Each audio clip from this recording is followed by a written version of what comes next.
the subscribe button if you don't want me to come at night. Have you ever felt a chill creep up your spine when you're all alone at home? That's where our story begins.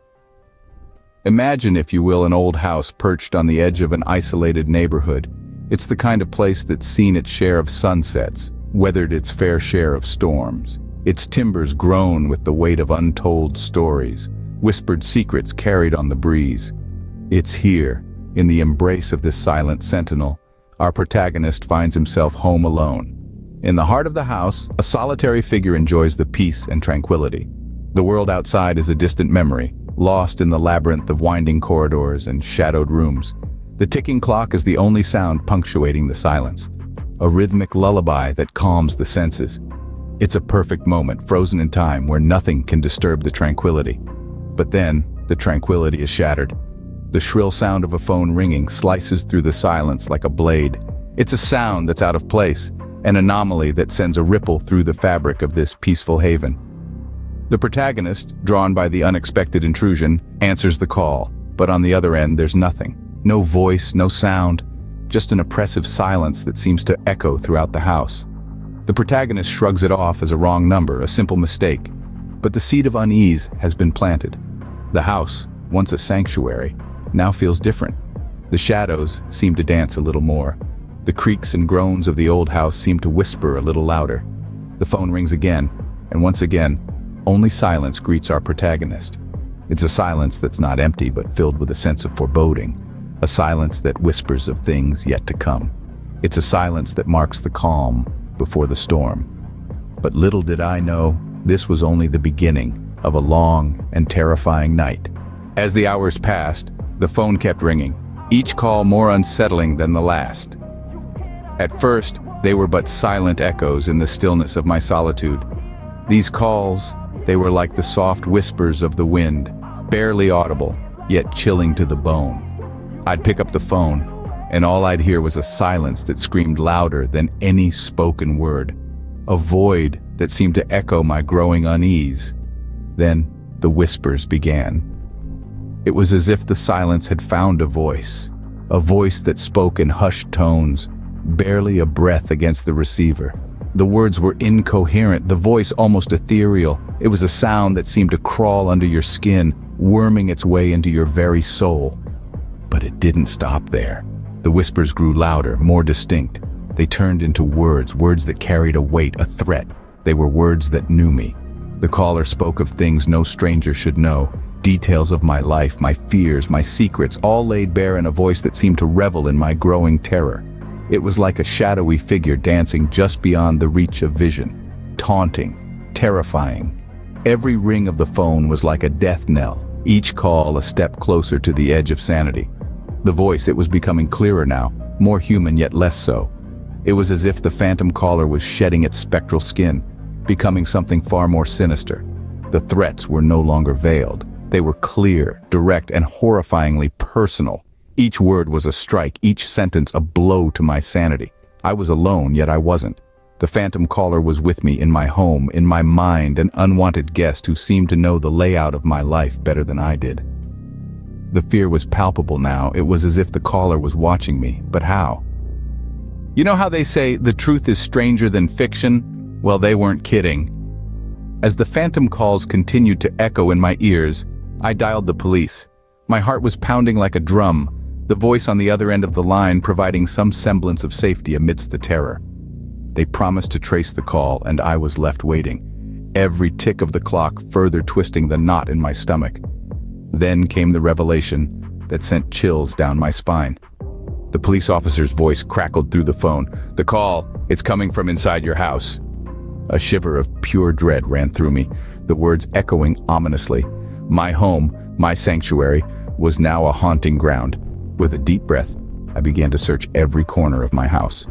It was a place I thought I knew like the back of my hand, but now it felt alien, tainted with fear. Room by room, I combed through, my senses heightened, each creak of the floorboards a potential threat.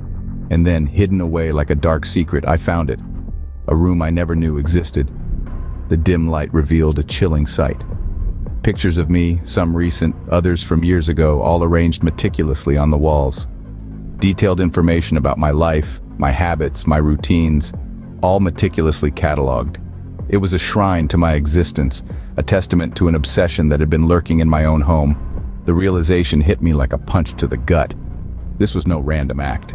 The phantom caller, this unseen terror, had been living among me, under my roof, silently watching, waiting.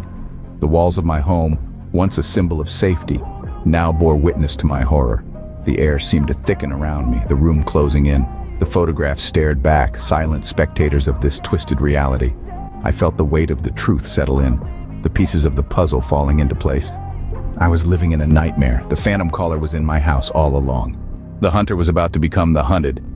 In a twist of fate, our protagonist, once the mouse in this chilling game of cat and mouse, decides to flip the script.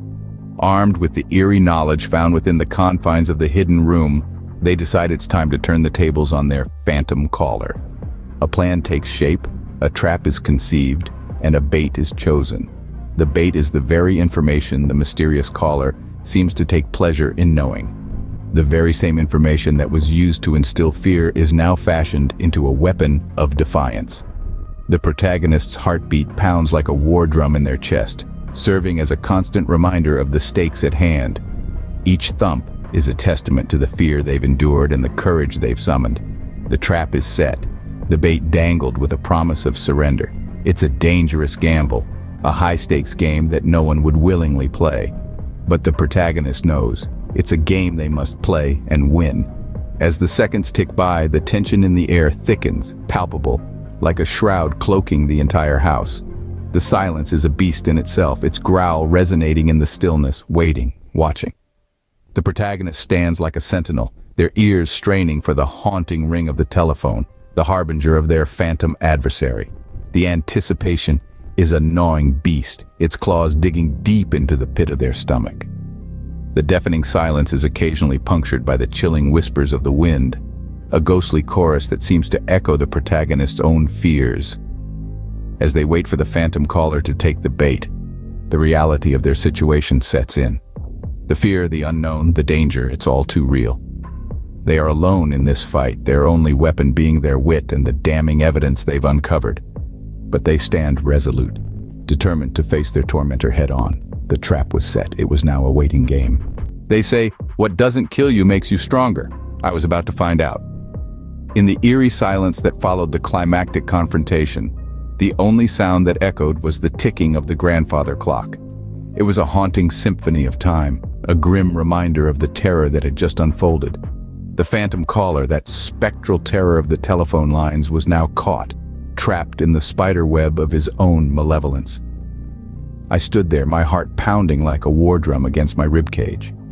The cold sweat on my brow was a testament to the fear I had faced, and the courage it took to confront it. That spectral voice, once a haunting melody of menace, now silenced, replaced by the sweet symphony of justice. The police, those guardians of peace, had arrived, their sirens cutting through the night like a beacon of hope, banishing the nightmarish specter that had held me captive. In the aftermath, the house seemed to breathe a sigh of relief, as if it too had been held under the phantom's spectral spell. The shadows seemed less menacing, the creaks less ominous, and the silence less foreboding. But the echo of the phantom's voice still lingered, a chilling reminder of the terror that had gripped me. I was shaken, yes, but safe. Safe from the phantom that had haunted the telephone lines, safe from the menace that had lurked in the shadows. The phantom caller, now under the watchful eyes of the police, was no longer a spectral terror but a living, breathing monster, a real-life nightmare brought to light.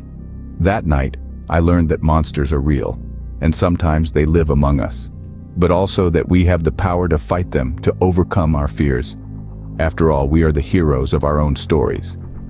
So, my friends, remember this chilling tale of the phantom phone calls. When the phone rings, it might not always be a friendly voice on the other end. Stay safe, keep the lights on, and never forget the power you hold within. Hit the subscribe button if you don't want me to come at night.